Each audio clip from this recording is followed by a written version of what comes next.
Muito obrigado.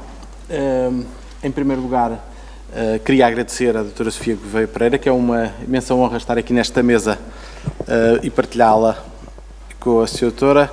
Também os meus cumprimentos ao professor Diogo Pereira Duarte, que além de mais faz o favor de ser o meu amigo, e ao doutor Francisco Rocha, também é um gosto, julgo pela primeira vez, partilharmos uma sessão. E, obviamente, agradecer ao CIDP o convite para partilhar aqui algumas reflexões acerca da lei de execução do RGPD e a matéria das relações de trabalho. Cumprimentar, obviamente, também esta ilustre audiência. Eu começava por dizer que, de facto, a lei de execução do RGPD traz-nos algumas novidades e traz-nos algumas perplexidades também. Para a compreensão daquilo que... eu agora tenho que coordenar aqui para falar da proteção de dados nas relações de trabalho, nós temos que conjugar, resumidamente, estes três elementos. Por um lado, o regulamento, o RGPD, o Código de Trabalho e a lei que assegura a respectiva execução. A primeira nota que dou é de que, no que diz respeito ao Código de Trabalho, há muito que, desde o Código de Trabalho de 2003, que há uma regra sobre proteção de direitos de personalidade do trabalhador, há até, podemos dizer, um direito à proteção de dados no próprio Código de Trabalho, e confesso a minha perplexidade que o legislador de transposição do RGPD não se tenha preocupado em resolver, ou pelo menos articular, o Código de Trabalho com o RGPD. Veremos que esta matéria, em alguns casos, até é um pouco estranha, como é que é possível não ter sido isso feito, e eu darei exemplos desse ponto. Chamava a atenção de que o RGPD traz algumas novidades relativamente à matéria da proteção de dados em contexto laboral, chamemos-lhe assim. A primeira é que admite uma regulamentação dos Estados-membros, sublinho, através de lei ou de convenção coletiva, para o estabelecimento de normas mais específicas para garantir os direitos e liberdades e, portanto, para a garantia da proteção de dados. A nota mais, já vamos ver a importância disto, a nota mais que eu deixo aqui mais sublinhada é a ideia de que as convenções coletivas surgem ao lado da lei como forma de regulamentação dos princípios e das regras do RGPD. Existem algumas definições com impacto no âmbito laboral, nomeadamente as regras sobre a elaboração de perfis, o conceito de empresa, o grupo empresarial, uma preocupação de transmissão dos dados no contexto dos grupos empresariais, e um princípio importante, que é o princípio da responsabilidade proativa, que deve ser diretamente relacionado com os deveres de informação por parte do empregador. Obviamente que o tratamento de dados em contexto laboral deve respeitar os princípios do artigo 5º do RGPD, isto já não é nenhuma novidade, não me vou preocupar muito em detalhá-los, mas interessa-nos fundamentalmente para a compreensão do desenvolvimento que foi feito pelo legislador nacional a ter-nos no critério ou no requisito da licitude. Agora, centrando no RGPD, vamos ter que tomar em consideração o artigo 6º sobre a licitude de tratamento de dados, o artigo 9º sobre o tratamento de categorias especiais de dados pessoais e uma previsão específica sobre o tratamento em contexto laboral do artigo 88. Ora bem, quanto à licitude de tratamento de dados, o princípio geral nesta matéria é de que a licitude de tratamento de dados pode ser feito com base no consentimento ou com base noutra causa legítima para o respectivo tratamento. Essa outra causa legítima, distinta do consentimento, assenta ou no cumprimento de um contrato em que o titular dos dados é parte, ou para diligências pré-contratuais a pedido desse mesmo titular. Nestes casos, tal como nos casos de cumprimento de obrigação jurídica, o tratamento dos dados pode ser feito sem consentimento do respectivo titular. Ora bem, esta ideia é importante porque, para efeitos da apresentação de uma candidatura a emprego ou para efeitos da celebração, execução, extinção, modificação de um contrato de trabalho, basta que é suficiente para a licitude do tratamento de alguns dados a circunstância de celebrar o próprio contrato ou de ser simplesmente candidato a uma determinada função para um contexto laboral. Isso quer dizer que o tratamento de dados no contexto laboral é lícito se for necessário a execução do contrato de trabalho, já vamos ver os limites em que isto se encontra, e para além dos casos inerentes à execução de contrato, se houver consentimento do trabalhador. E, obviamente, também para cumprimento de obrigação jurídica. Portanto, isso quer dizer que, na minha opinião, eu sei que já fiz essa afirmação e houve alguma oposição de colegas aqui na faculdade, que para a apresentação de candidatura, peço desculpa, eu estou perdido com isto, com esta questão de não poder estar a visualizar os PowerPoints. Portanto, dizia eu que, portanto, a apresentação de candidatura, e neste caso, assim, o tratamento de dados em contexto laboral é lícito se verificados estes requisitos para a execução do próprio contrato de trabalho ou para além dos casos inerentes à execução, se houver consentimento do trabalhador ou para o cumprimento da obrigação jurídica. Dizia eu que esta ideia de dispensar o consentimento do trabalhador tem sido algo questionado por colegas aqui e, portanto, dou já nota de que este é o meu entendimento sobre este ponto. Dizia eu que, para a apresentação da candidatura e o contrato de trabalho como causa legítima de tratamento de dados, obviamente que isso significa que este tratamento é feito no contexto do exercício do poder de direção do empregador. O aspecto fundamental desta matéria é que saber quais são os limites deste tratamento feito sem consentimento. Este é que é o problema fundamental, porque há de ser aquilo que seja dentro de um princípio da proporcionalidade o tratamento necessário para a execução, modificação e extinção do contrato de trabalho. Também pode ser para o cumprimento da obrigação jurídica, não é? E eu aqui noto que, mais uma vez, há aqui um ponto relevante, não é da obrigação legal, é da obrigação jurídica. Como eu disse no início, o RGPD coloca em plano de igualdade a lei e a convenção coletiva, o que quer dizer que, na minha opinião, fonte de obrigação jurídica pode ser norma legal ou norma de convenção coletiva. Isso, onde é que as convenções coletivas aparecem com um valor equivalente à norma legal? No RGPD aparecem no artigo 88, para estabelecer normas mais específicas de tratamento e para a respectiva proteção. Como iremos ver, aparecem para legitimarem o tratamento de dados especiais, em particular a filiação sindical, e no artigo 88, que se refere ao cumprimento de norma legal ou de convenção coletiva, o próprio artigo 88 refere que serve para detalhar a proteção do tratamento de dados, mas também para efeitos do cumprimento de norma legal ou de convenção coletiva. Portanto, o ponto essencial é que o cumprimento da obrigação legal, de obrigação jurídica, há de ser a obrigação que resulte de norma legal ou que resulte de norma de convenção coletiva.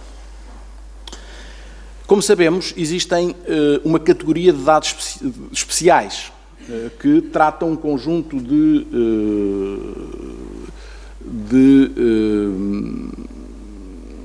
dados que dizem respeito à saúde, no que me interessa agora, à filiação sindical, etc., que têm duas regras. Por via de regra, é proibido o seu tratamento, pode ser lícito o seu tratamento, verificado algumas circunstâncias que estão previstas no artigo 9º.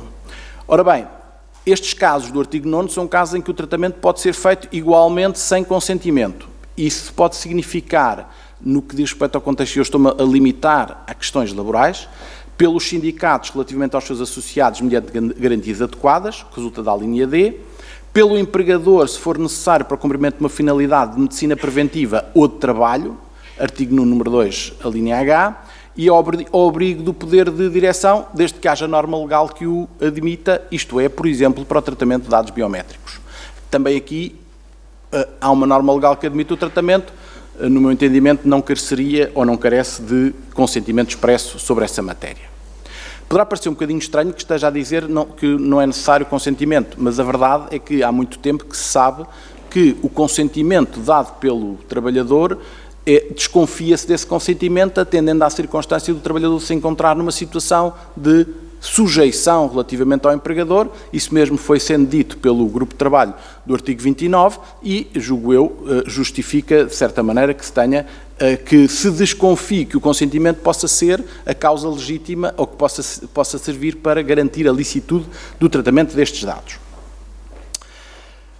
Só para tomarmos nota daquilo que vos dizia, porque talvez visualizando é mais fácil, vejam o texto do artigo 88, número 1, na parte em que fala das convenções coletivas. Começa por falar das convenções coletivas, precisamente a propósito do número 1, fala em ato normativo ou convenções coletivas, portanto em situação de paridade, e, tal como está identificado, incluindo, portanto, a execução de contrato de trabalho, incluindo o cumprimento das obrigações previstas no ordenamento jurídico ou em convenções coletivas. Eis a ideia de que há obrigação que resulta de convenção coletiva para efeitos de aplicação desta norma.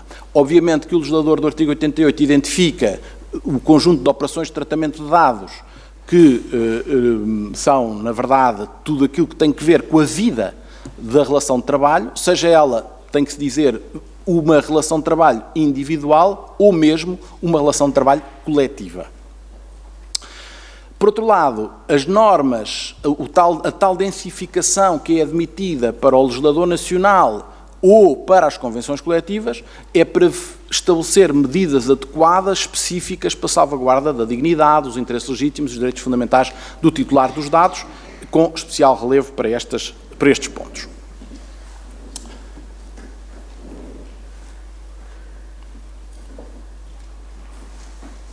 Portanto, nós temos aqui a abertura a normas mais específicas a partir de, não só do artigo 88, mas também a partir do artigo 6º do RGPD e também a partir do artigo 9º, os quais prevêem sempre abertura a normas mais específicas contidas, volto a insistir, ou na lei nacional ou em normas de convenções coletivas, caso essa circunstância se justifique. Ora bem, este enquadramento geral sobre o RGPD conduz-nos agora a 4 pontos, melhor dizer, que é o que eu queria dizer, 4 pontos que têm que ver com a legislação complementar e que me parece relevante identificar. Muitos outros haverá, mas para já vou-me centrar nestes 4 pontos. Vou começar, portanto, há uma questão que tem que ver com a derrogação de normas do Código de Trabalho por parte da Lei de Execução do RGPD. É uma coisa, eu diria, do ponto de vista legislativo, absurda, porque o Código de Trabalho foi revisto recentemente, com a entrada de alterações em vigor recentemente. A Lei de Execução do RGPD entrou em vigor recentemente. Não há nenhuma razão para que o legislador, a Assembleia da República, não tivesse falado, parece que o legislador não é o mesmo, ou que os deputados não são os mesmos, temos 2 departamentos, um departamento laboral e outro de proteção de dados, e não falaram uns com os outros, não é? Portanto, esta é a lógica, e depois cá estão os juristas para ter que resolver os pontos. Depois há um problema que tem que ver com a interpretação da Lei de Proteção de Dados, a interpretação que foi feita pela Lei de Execução do RGPD, a interpretação daquilo que consta do RGPD e também a interpretação que a Comissão Nacional de Proteção de Dados fez desta matéria. Uma questão muito específica, um ponto específico que tem que ver com o tratamento de dados biométricos, porque o legislador do diploma de execução do RGPD preocupou-se com os dados biométricos, não sei porquê, muito especificamente com os dados biométricos, esqueceu-se que havia uma norma do Código de Trabalho sobre tratamento de dados biométricos e agora temos 2 normas sobre tratamento de dados biométricos, vamos ver o que é que podemos fazer com isto. E depois a questão do princípio o princípio dos deveres de informação do empregador e o tratamento de dados pessoais e o tal princípio do tratamento digamos, da responsabilidade proativa que falei anteriormente. Quanto aos dados biométricos, eles estão qualificados no RGPD como dados, uma categoria de dados pessoais, no artigo 9º, e de dados especiais. Em princípio, os dados biométricos só poderiam ser tratados com o consentimento do trabalhador. Parece que o artigo 9º, como disse no início, tem uma abertura, o artigo 9º do RGPD tem uma abertura a aquilo que possa ser feito através do exercício do poder de direção, o que resultaria, aliás, do nosso artigo 18 do Código de Trabalho, que prevê precisamente o tratamento de dados biométricos, admitindo a autorização com a derrogada autorização da Comissão da CNPD, o que coloca aqui uma dúvida se isto está tudo conforme com as regras do RGPD. Em qualquer caso, a lei de execução do RGPD vai intervir nesta matéria, dispondo que o tratamento de dados biométricos, e eu já estou outra vez, desculpem, dispondo que o tratamento de dados biométricos dos trabalhadores só é considerado legítimo para controle da assiduidade e para o controle de acesso às instalações do empregador. O que é que daqui resulta? Daqui resulta que a previsão do artigo 18 do Código de Trabalho deve-se considerar também ela derrogada, porque não tem esta restrição que resulta deste número 6 do artigo 28, portanto temos que considerar que o artigo 18 só está em vigor numa pequenina parte que tem que ver com informação. Portanto, vejam o desacerto entre estas duas coisas em termos de aplicação legislativa. Depois, obviamente que todas as autorizações e notificações de tratamento de dados que estavam no Código de Trabalho, já se tinha dito que estavam derrogadas pela entrada em vigor do RGPD, obviamente que isso significa que os artigos 18, número 1 e número 4, 21, número 1, 2 e 3 e 4 do Código de Trabalho estão derrogados, o que agora ficou confirmado pela lei de execução do RGPD, quando diz que todas as normas que prevejam autorizações ou notificações de tratamento de dados pessoais à CNPD, fora dos casos previstos no RGPD e na presente lei, deixam de vigorar à data de entrada em vigor do RGPD. Pois, muito bem, já sabíamos disso, é só uma confirmação que resultou do artigo 66, número 2. Podia-se ter aproveitado a revisão do Código de Trabalho para se fazer aquilo que, mais uma vez, era um trabalho, o que corresponderia a uma articulação entre as diferentes normas. Depois, entrando agora especificamente no artigo 28 da Lei de Execução do RGPD, é aquela que causa mais perplexidades e eu julgo que ainda não tenho uma resposta para os problemas que esta norma coloca. A primeira é que afirma que o empregador pode tratar os dados pessoais dos seus trabalhadores para as finalidades e com os limites definidos no Código de Trabalho, a respectiva legislação complementar ou noutros regimes setoriais, com as especificidades estabelecidas no presente artigo. Diria, à primeira vista, que consagra a ideia de que o tratamento pode ser feito sem consentimento do respectivo trabalhador, não é? Portanto, à primeira vista seria esta a ideia que aqui estava introduzida.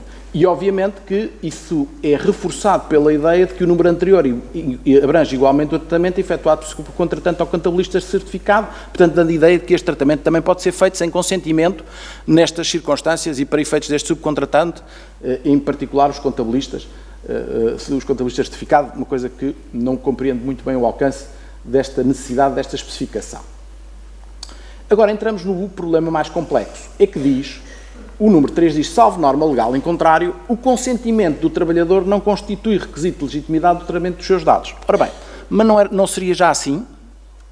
É que agora parece que, ao contrário, não é? Quer dizer, o consentimento passou a ser necessário para o tratamento dos respectivos dados.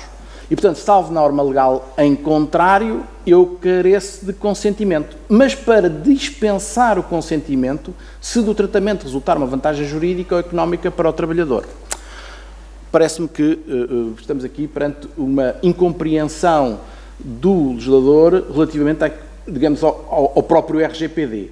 Finalmente, acresce que se reporta à linha D do número 1 do artigo 6º como não sendo necessário consentimento, e à linha B apenas diz respeito ao cumprimento de contrato, não diz respeito ao cumprimento da obrigação legal. Portanto, quer dizer que para efeitos do cumprimento da obrigação legal será necessário o consentimento ou não? Bom, parece que o legislador andou muito mal sobre isso. A acrescer a isto, a deliberação da CNPD vem dizer, isto é a transcrição da deliberação, diz que a linha A do número 3 do artigo 28, ao determinar precisamente a solução oposta, restringe excessivamente a relevância do consentimento do trabalhador. Parece entender a CNPD que o consentimento do trabalhador era, no fundo, o fundamento para a licitude do tratamento dos dados, julgo eu, em desconformidade, aliás, com aquilo que resultaria do RGPD, de acordo com aquilo que já vos disse e de acordo com aquilo que tem sido o desenvolvimento noutras leis de execução do RGPD. Bom, como conciliar tudo isto? Porque, na verdade, temos três fundamentos de licitude de tratamento de dados em contexto laboral. Em primeiro lugar, a execução de contrato. Em segundo lugar, o cumprimento da obrigação jurídica e, em terceiro lugar, o consentimento do trabalhador. Bom, Que dizer sobre isto? O que é que, para mim, numa conciliação possível destas normas, se deve entender por desnecessidade do consentimento do trabalhador nos casos de dados que se destinem a uma vantagem jurídica ou económica para o trabalhador? Bom, se for para a execução do contrato de trabalho o tratamento que cabe no poder de direção, não careceria de consentimento do trabalhador. Parece ser este o entendimento. A não ser que se diga, e eu admito que se diga, que o legislador nacional, e desculpem eu de fazer esta, que o legislador nacional, ao abrigo das medidas de proteção, entenda que em Portugal, para o tratamento de dados, é necessário o consentimento do trabalhador fora daqueles casos. Admito que possa ser essa uma interpretação. Não é a minha, mas admito que possa ser essa. O meu entendimento é que, nos casos em que é necessário o consentimento do trabalhador para o tratamento, isto é, aqueles casos em que a execução do contrato não impõe o tratamento específico daquele dado, por exemplo, imaginem, para efeitos de um seguro de saúde, o trabalhador carece de dar o seu consentimento para o tratamento desse dado, nesse caso, pareceria que o legislador estava a dispensar, nesses casos, o consentimento, isto é, seriam casos que iriam para além da execução do próprio contrato, em que me era exigido o consentimento, mas como tem uma vantagem, o legislador nacional dispensou esse consentimento. Bom, mas isso não pode significar que se presuma um consentimento. Só pode significar que nos casos em que haja uma vantagem para o trabalhador, se presume que está ainda no âmbito dos poderes de direção o tratamento de dados pessoais que tenham uma vantagem económica ou jurídica para o trabalhador. Eu sei que esta interpretação é suscetível de muita discussão, provavelmente ainda veremos muita coisa escrita a este propósito. Para já, e tentativamente, é aquilo que é a minha proposta de resolver este imbróglio que o legislador nacional trouxe a esta matéria da licitude do tratamento dos dados em contexto laboral. Finalmente, um outro imbróglio gravíssimo, do meu ponto de vista, que foi introduzido pelo legislador, que tem que ver com a utilização de sistemas de vídeo ou outros meios tecnológicos de vigilância à distância como meio de prova, no fundo. É disto que estamos a tratar. Diz que, primeira regra, estes meios só são suscetíveis de ser utilizados em processo penal. Mas depois diz, está bem, mas pode não ser só isso. É que se for usado em processo penal também pode ser usado no âmbito disciplinar. E na medida em que o sejam no processo penal. E eu noto que isto vale, esta regra vale para qualquer processo de natureza disciplinar e não apenas no contexto do processo disciplinar laboral. Estou a pensar do Código de Trabalho, estou a pensar na legislação da função pública ou outros direitos disciplinares. O artigo 58 traz a Lei 58, no artigo 10º, fala-nos de câmaras que devem cumprir uma finalidade legal e não podem incidir sobre o interior reservados aos trabalhadores, designadamente zonas de refeição, vestuários, etc. Bom, qual é o problema? O problema é que a utilização da prova registada em sistemas de vídeo ou outros meios tecnológicos de vigilância à distância só pode ser usado, como disse, se for também usado no processo penal. Isto quer dizer que só serve de prova se os factos forem indiciariamente também crime. Pronto. De outro modo, a prova será ilícita. Obviamente que a finalidade tem que ser legal e, em especial, não podem não podem servir para controlar o desempenho profissional do trabalhador. Isso já era uma regra que resultava do artigo 20 do Código de Trabalho. Também não pode abranger as tais zonas que a lei de execução nos traz. A questão fundamental para discussão é que há um problema de utilização destes meios no processo disciplinar laboral em resultado da circunstância de eu só o poder fazer se o fizer no processo penal e exatamente nas mesmas medidas do processo penal. Ou seja, isto quer dizer o quê? Quer dizer que só pode ser para prova dos mesmos factos. Julgo que este é o sentido do número 5 do artigo 28. E, portanto, não pode ser para prova de factos diferentes daqueles que se relevaram para efeitos do processo penal. Por último, há aqui um outro problema dramático, que é o que eu chamaria de sincronia. Não é? Como todos nós sabemos, o processo disciplinar é autónomo e funciona com prazos e tempos diferentes do processo penal.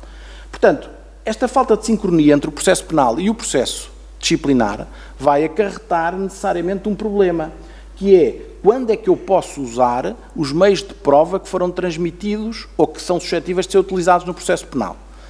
Numa primeira aproximação, eu diria que se o meio de prova, os tais meios de vigilância à distância, for comunicado para participação crime, podem ser usados no processo disciplinar. Se não forem, não estão a ser usados no processo penal. E, portanto, eu fico com uma ilicitude da utilização desses meios no processo disciplinar. Acresce a isto que, se vier a acontecer, eu posso fazer uma coisa, é admitido, a jurisprudência tem admitido, que eu não revele toda a prova no processo disciplinar laboral, não é? Portanto, há alguma dúvida da constitucionalidade disso, mas podemos admitir que o empregador não revela toda a prova. Só tem que confrontar o trabalhador com o facto. Bom, se usarmos esta previsão, isso pode significar que se os factos forem conhecidos, trabalhados através desses meios em processo penal, eu possa utilizá-los depois no processo judicial, imaginem, da eventual impugnação do despedimento que venha a ser intentado pelo trabalhador. Mas tudo isto coloca uma dúvida sobre em que momento é que posso usar os meios de prova que, como disse, só podem ser meios de prova que indiciam a prática de um crime, quando é que os posso usar no contexto do processo laboral. Eu acho que o legislador devia ter tido mais cuidado com este tema, quando a jurisprudência tinha aceito que estes meios pudessem ser usados no processo disciplinar laboral e não fazia depender disso, da existência de um processo penal, e considerava que se a recolha desses elementos fosse feita de acordo com as regras quanto à proteção de dados, que esse podia constituir meio de prova. O legislador introduziu agora e acrescentou este facto que aqui vos trago. Bom, eu julgo que já me alonguei um pouco sobre esta matéria. Nas perguntas veremos depois o que se coloca. Eu peço desculpa de me ter aqui excedido no tempo. Muito obrigado.